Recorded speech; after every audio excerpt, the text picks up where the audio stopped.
sabi na ganyan. Tumutulong na yung mama. Ano nangyari ko? Pagkagat ako ng Niagara ko. Maganda ng Niagara ko. Sabi ko, ano pa? Masaya ka? Disneyland ba to? The happiest place. Disneyland. Ito na. Makakaya niya pa yung saan.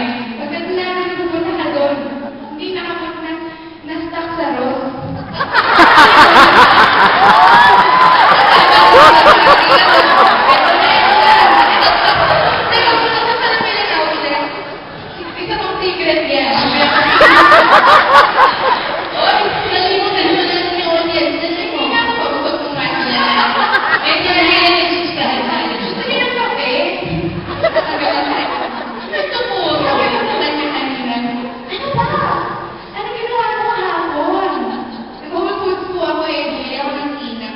Hindi ko makain ang laway mo yan. Magaling ko dahil. Unang maging kuneho.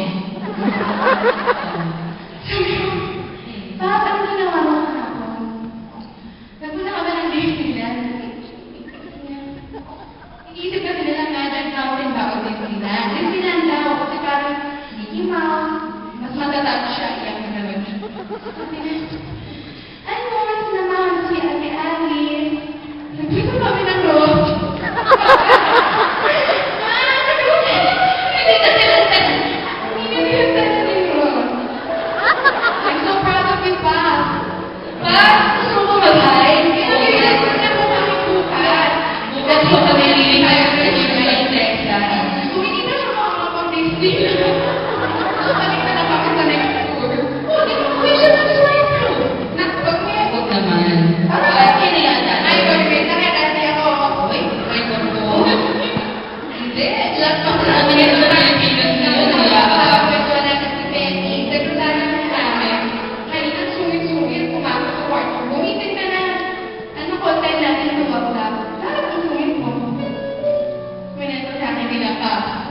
Pinakuha-quarantine daw po siya sa kasama.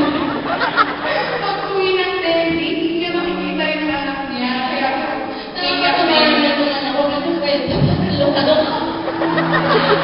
Buhay ko ito sa kasama natin. Kwento. Hindi ko ginagawa sa therapy. Kaya mga guest dito. Nakaiba na yan. Mga kaibigan ng aking panganay po na si JC na kamamang-kamang hako.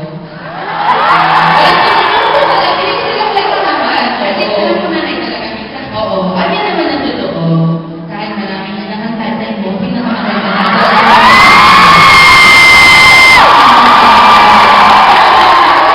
Feeling ko, sabi-sabi na lang sa asawa ko. Alam naman niya, totoo to eh. Feeling ko, laki yung pagsisisi ng ama mo.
When you